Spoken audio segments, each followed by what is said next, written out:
The CFO's face fills my laptop screen at 4:47 p.m. on a Thursday, and I know before he speaks that something's wrong. His jaw is tight, his eyes won't settle on the camera, and there's no small talk. Everett, we're making a leadership realignment effective immediately. Your position is being eliminated. HR will reach out shortly with next steps. The words come out rehearsed, clipped. I open my mouth to respond, but the screen goes black. Call ended. 14 years with the company, and I get 93 seconds. I sit frozen, the cursor still blinking on my desktop. The calendar reminder I'd set 3 months ago glows in the corner. Bonus vesting confirmation. Monday, 9 a.m. 3 days away. $6.3 million, the result of hitting every metric for 2 consecutive fiscal years. The timing lands in my chest like a stone. The calendar invite mocks me from the screen. I'd created it myself back in March when the vesting schedule was finalized, a simple reminder to confirm the wire transfer details with payroll. The date had been circled in red on the wall calendar behind me for months. Monday, June 12th. I stare at today's date in the corner of my monitor. Thursday, June 8th. 72 hours before the largest payout of my career. I click through to my compensation agreement, scrolling to section 4.7. The language is clear. Bonuses vest upon completion of the performance period, contingent on active employment status at time of distribution. My stomach tightens. They didn't miss the timing. They planned it. The math is surgical. Fire me Thursday. Bonus vests Monday. I'm gone. They save $6.3 million. My email pings at 4:52 p.m., 5 minutes after the call ended. The subject line reads, Separation Documentation, Time Sensitive. I open it to find a PDF packet with 17 pages of forms, every field pre-filled with my information. Termination date, June 8th. Final paycheck calculation. Complete. Benefits termination, June 30th. There's a signature box at the bottom with a deadline of 5 p.m. today, 13 minutes from now. The HR director's name is in the CC line, along with someone from legal I've never heard of. The email is polite, clinical, and obviously written hours before the CFO called me. Maybe days. The packet includes a release of claims, a confidentiality reminder, and a return of company property checklist. Everything is ready. Everything is clean.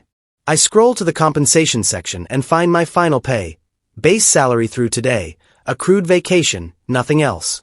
The $6.3 million bonus isn't mentioned anywhere. I close the laptop slowly, my hands steady. This wasn't a leadership realignment. This was a budget correction. My kitchen is silent except for the hum of the refrigerator. I pour a glass of water and sit at the table, staring at nothing. There's no anger yet, no disbelief. Just a strange, cold clarity settling over me like frost. They didn't fire me because I'd failed. My division exceeded revenue targets by 23% last quarter. They didn't fire me because of performance issues. My last review was flawless. They fired me because Monday was expensive, and Thursday wasn't. I think about the CFO's face on that call. The rehearsed words. The quick exit. He knew exactly what he was doing. Someone ran the numbers, looked at the calendar, and made a decision. 14 years of loyalty, of late nights fixing broken commission structures, of untangling incentive disputes that kept the sales team from walking, all of it erased to protect a line item. My phone buzzes with a Slack message, but the app shows me as deactivated. My company email bounces. They moved fast. I remember the conference room on the 8th floor, October 3 years ago, when they first asked me to design the new bonus structure. The chief revenue officer sat across from me, his sleeves rolled up, a legal pad covered in scratched-out formulas. Everett, you understand our revenue model better than anyone. We need an incentive plan that scales with growth but doesn't blow up our EBITDA if we have a record year. Can you build it? I spent 6 weeks mapping dependencies, stress-testing edge cases, modeling scenarios where revenue spiked or tanked. I built the formulas that tied bonuses to gross margin, not just top-line sales. I created the vesting schedules. I wrote the definitions for qualified revenue, for customer retention triggers, for clawback conditions if deals fell apart post-close. Every number, every threshold, every clause came from my spreadsheets. Leadership loved it. Clean, defensible, tied to real outcomes. They wanted it live by Q1. I handed them a 47-page document with implementation notes and risk disclosures. I don't think anyone read past page 12. During the final review meeting, I flagged the termination language specifically. If we're going to allow clawbacks for cause, we need clarity on what happens if someone leaves voluntarily or is terminated without cause near a vesting date. Ambiguity here creates disputes. The General Counsel nodded, made a note, and moved on. The CFO said we'd revisit it later.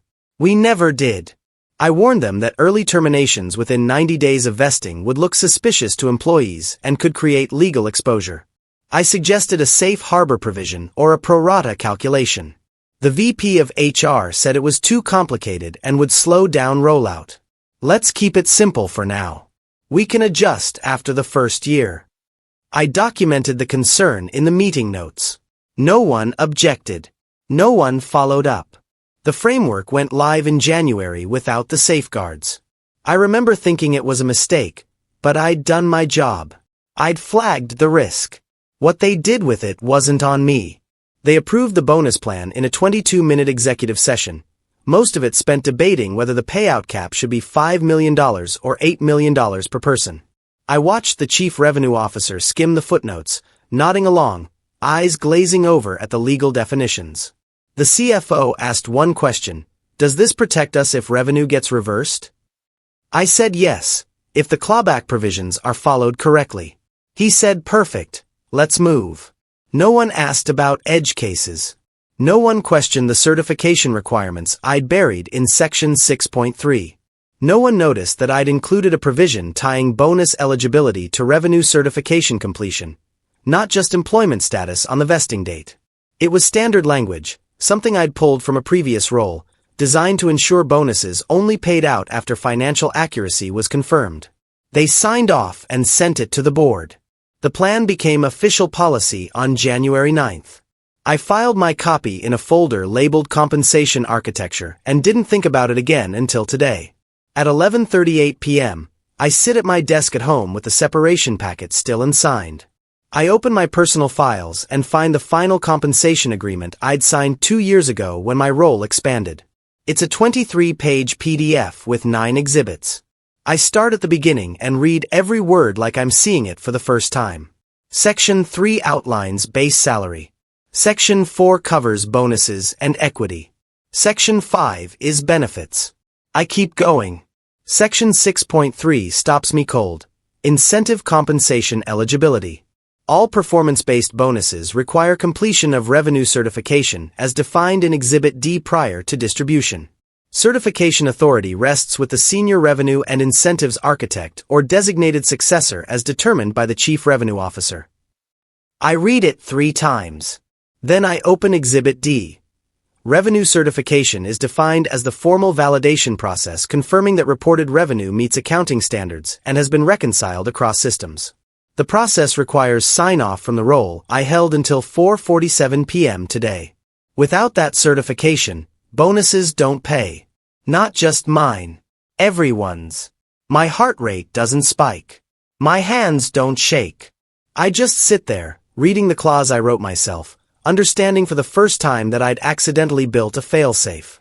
The clause is buried on page 19, subsection 6.3.2. It's easy to miss if you're skimming.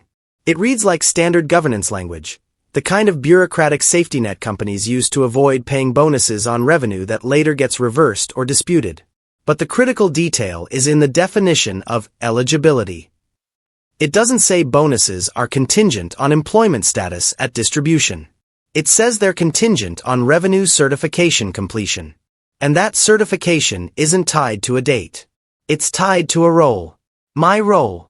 The same role that no longer exists as of 5 hours ago. I scroll further and find the successor language. If the role is eliminated, certification authority transfers to a designated successor determined by the Chief Revenue Officer. But there's no timeline for that designation. No automatic fallback. Just a requirement that someone with equivalent authority must complete the process before any performance bonus can be distributed. I lean back in my chair and stare at the ceiling. They fired me to avoid paying my bonus. But in doing so, they may have frozen everyone's. I check the company's Q2 earnings timeline. The investor presentation is scheduled for June 19th, 11 days away. Revenue figures are always locked and certified at least 72 hours before public release to give auditors time to review. That means certification needs to happen by June 16th at the latest. I was supposed to complete it next week, after the bonus vesting, as part of the standard close process. But I don't work there anymore. And no one has been designated to replace me. The role was eliminated, not transferred. I pull up the separation documentation again and search for any mention of transition duties or post-termination responsibilities. Nothing. They wanted a clean break. I open my work email one last time before it fully deactivates and search for revenue certification. 47 threads over the past 2 years, all of them showing me as the final sign-off. Finance sends me the reconciliation reports. I validate them against the CRM data and contract terms. I confirm the numbers. Then I send the certification memo to the CFO and the auditors. Without it, the books don't close. The last certification I completed was March 31st for Q1. Q2 is still open. Still pending. Still waiting for someone who no longer exists. At 9:14 a.m. on Friday, I respond to HR separation email. My tone is calm, professional, exactly what they'd expect from me. Thank you for the documentation. I've reviewed the materials and have a clarification question regarding post-termination responsibilities. Specifically, I want to confirm whether revenue certification duties for Q2 have been formally transitioned to another team member, as this process typically falls under my scope and is required for earnings release. I don't mention the bonus. I don't mention the clause. I just ask a reasonable procedural question, the kind of thing someone with 14 years of institutional knowledge would naturally flag during an exit. I send the email at 9:16 a.m. and copy no one. I don't sign the separation agreement. I don't return my laptop. I wait. The response comes at 2:37 p.m., 5 hours later. The HR director thanks me for raising the question and says she's looping in finance and legal to determine next steps. The tone is still polite, but I can feel the shift. Someone just realized this isn't as clean as they thought. By Monday morning, the email thread has 8 people on it. Legal, finance, HR, the chief revenue officer, and 2 names I don't recognize with titles like Deputy General Counsel and Senior Director of Financial Controls. No one is asking me to complete the certification. No one is asking me to sign off on anything. They're asking each other what the process is, who owns it now, and whether it can be skipped. At 11:03 a.m., I receive a separate email from the Deputy General Counsel with the subject line, Transition of Duties, Confidential. She writes that the company is working to formalize the certification process under new leadership and asks whether I'd be willing to consult on a limited basis to ensure continuity. She doesn't mention compensation. She doesn't mention the separation agreement I still haven't signed. I reply within 10 minutes. I'm happy to provide clarity on the process and requirements. However, I'll need to understand the scope of any post-termination engagement and ensure it's appropriately documented, particularly given the separation terms currently under review. Please advise on next steps. The response takes 6 hours. When it comes, legal is now CCing the CFO. On Tuesday, I check the company's investor relations page.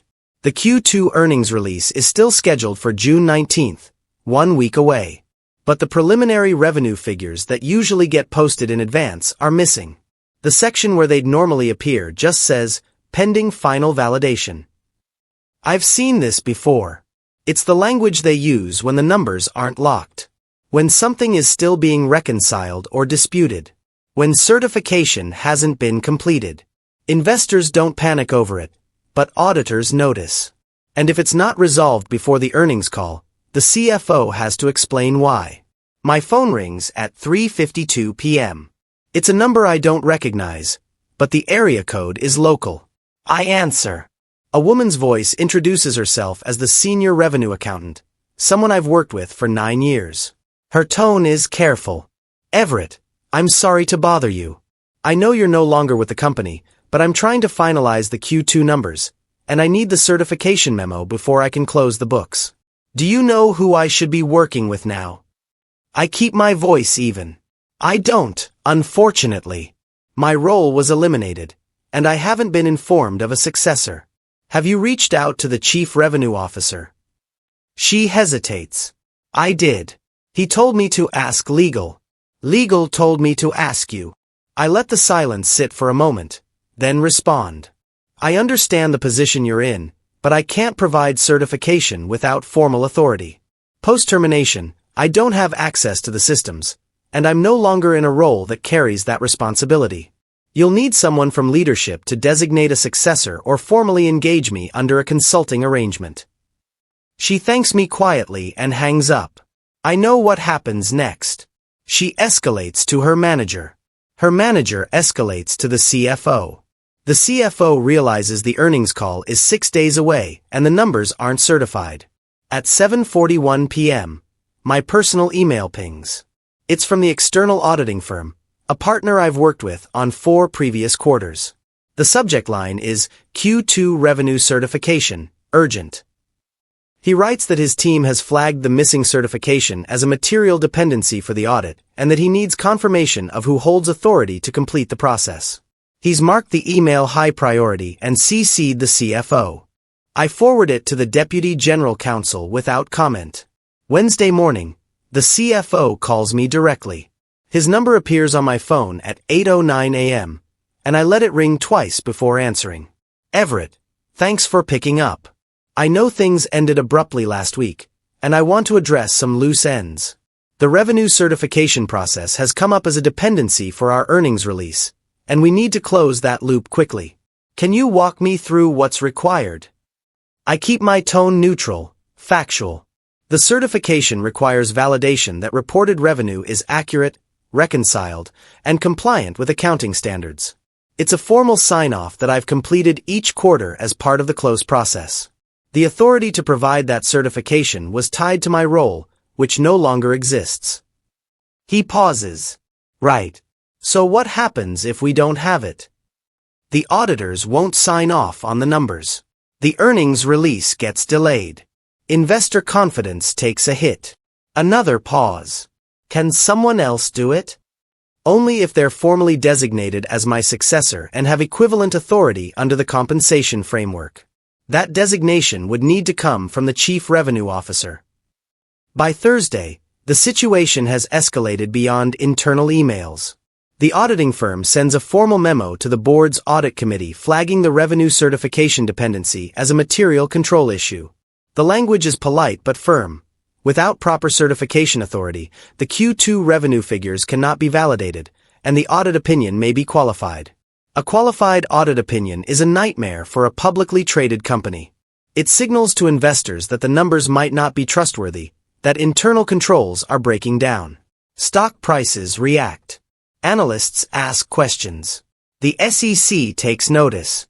I receive a copy of the memo forwarded by the Deputy General Counsel at 4:16 p.m.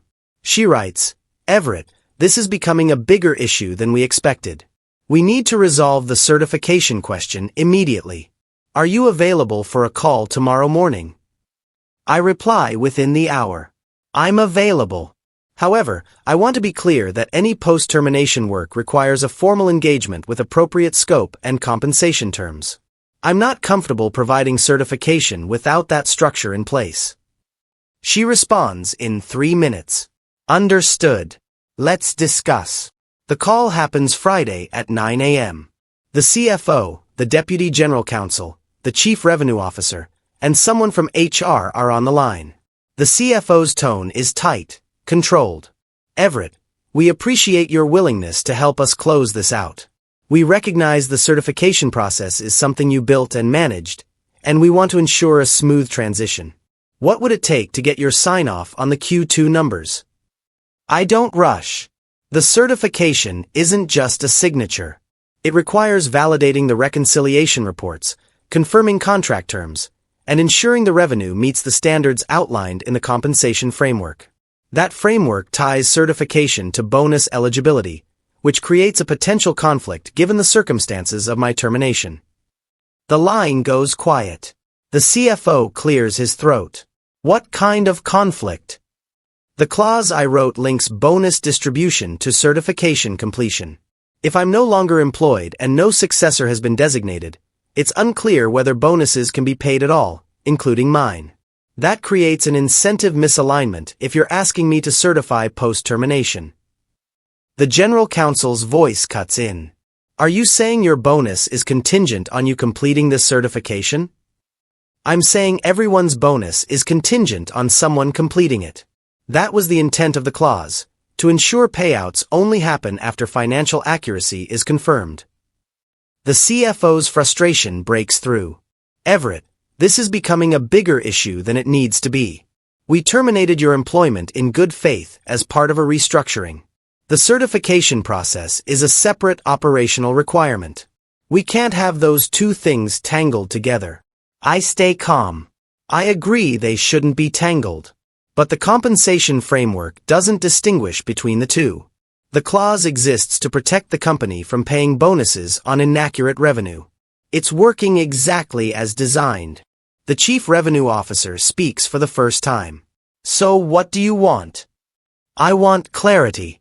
If you're asking me to complete certification post-termination, that's consulting work, and it needs to be compensated and scoped appropriately.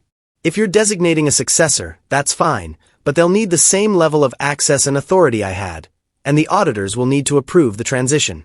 Either way, the earnings call is in 4 days, and this needs to be resolved.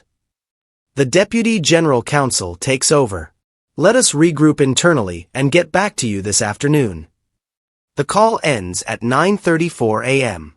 I sit in my kitchen, staring at my coffee, and wait. At 6:47 p.m., a new email arrives. The subject line is Revised Separation Agreement, Confidential. I open it to find a completely rewritten packet, double the length of the original. The termination date is the same. The release of claims is the same. But the compensation section has changed.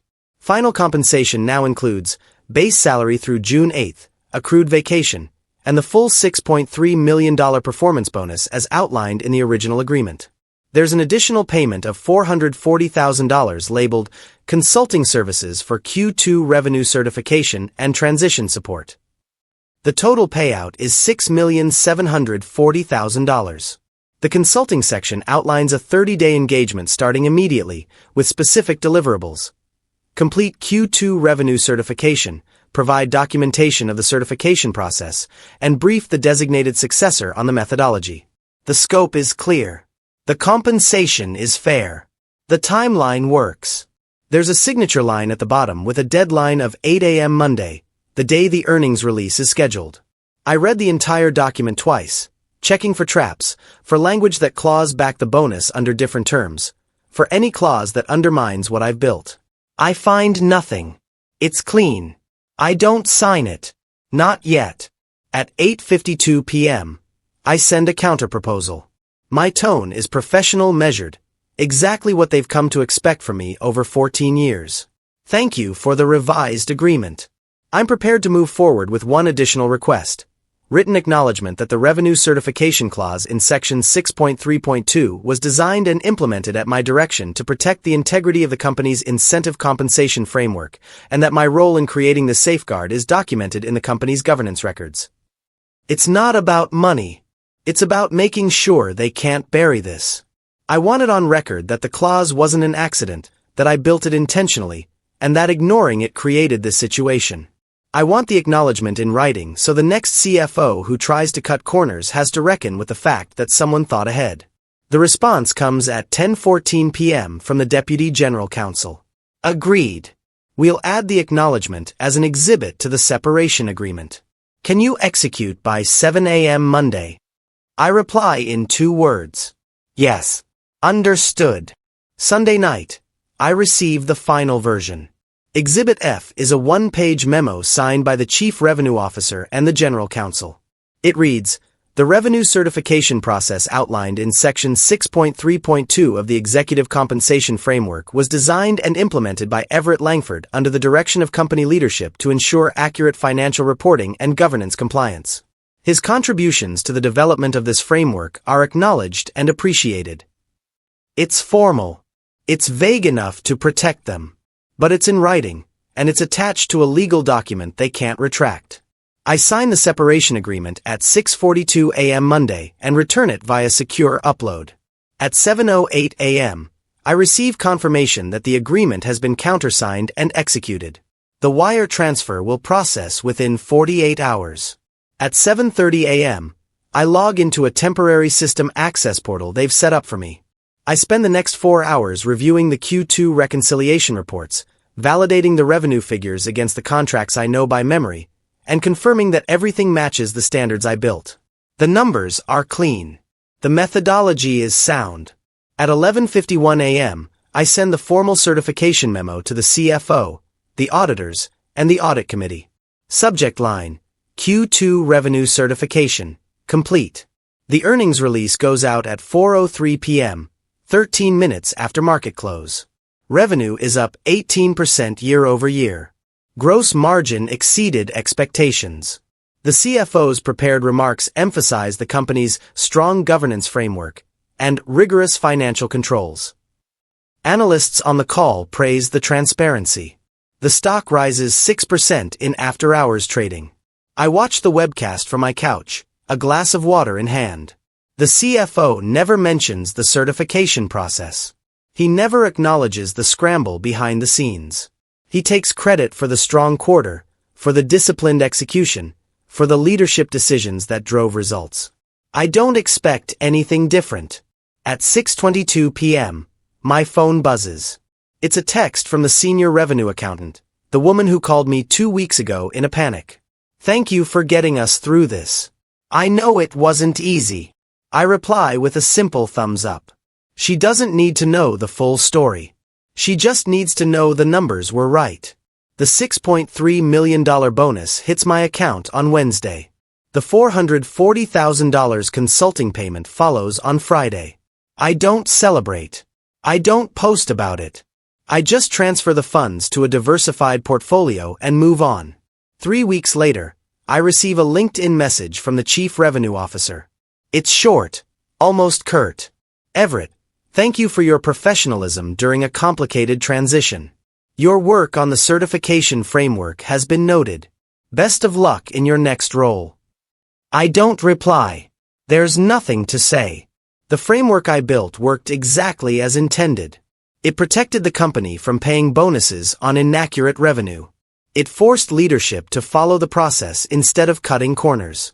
It ensured that financial integrity came before convenience. That was the point. I spend the next month fielding inquiries from recruiters. My reputation in the industry is intact. If anything, word has quietly spread that I'm someone who builds systems that hold up under pressure, someone who thinks 3 steps ahead. 2 competitors reach out directly, both offering roles with broader scope and better equity packages. I take my time. There's no rush. The severance and bonus give me runway. I want the next move to be deliberate. In late July, the company announces a leadership reshuffle. The CFO is stepping down to pursue other opportunities. The press release is polite, generic, the kind of language used when someone is pushed out quietly. A new CFO is named, someone promoted from within, someone who spent the last 10 years in financial controls and understands the importance of governance. I don't know if my situation was the reason. I don't know if the board asked questions about why the Q2 earnings process nearly derailed, or if the auditors flagged the oversight as a control weakness. But the timing isn't coincidental. Leadership reshuffles don't happen in isolation. They happen when boards lose confidence. I receive a call from a former colleague still at the company, someone in finance who worked closely with me for years. You heard about the CFO? She asks. I confirm. She lowers her voice. Between you and me, the audit committee tore him apart over the revenue certification mess. They couldn't believe he didn't understand the dependency before firing you. It made the whole executive team look reckless. I thank her for the update and let the call end. I don't gloat. I don't feel vindicated. I just feel tired. My bonus cleared. My reputation survived. The clause I wrote 3 years ago, buried in a document no one fully read, did exactly what it was designed to do. It protected the company from paying out bonuses before financial accuracy was confirmed. It forced leadership to respect the process, even when cutting corners seemed easier. But the clause didn't change everything. Ignoring it did. The CFO thought he could save $6.3 million by firing me 3 days before vesting. He didn't account for the systems I'd built, the safeguards I'd embedded, the institutional knowledge I carried. He assumed my value ended with my employment. That assumption cost him his job. I didn't sabotage anyone. I didn't manipulate the situation. I just designed a framework that worked, flagged the risks when they ignored it, and held the line when they asked me to clean up the mess. The leverage I had wasn't revenge. It was competence. The lesson isn't about outsmarting your employer. It's about building systems that outlast you, documenting your work so thoroughly that no one can erase it, and understanding that institutional knowledge isn't just what you know, it's what you've made indispensable. They thought they could eliminate my role and keep the value I'd created. They learned the hard way that the two were inseparable. I start my next role in September. The contract I negotiate includes a clause about certification authority. This time, I make sure everyone reads the footnotes.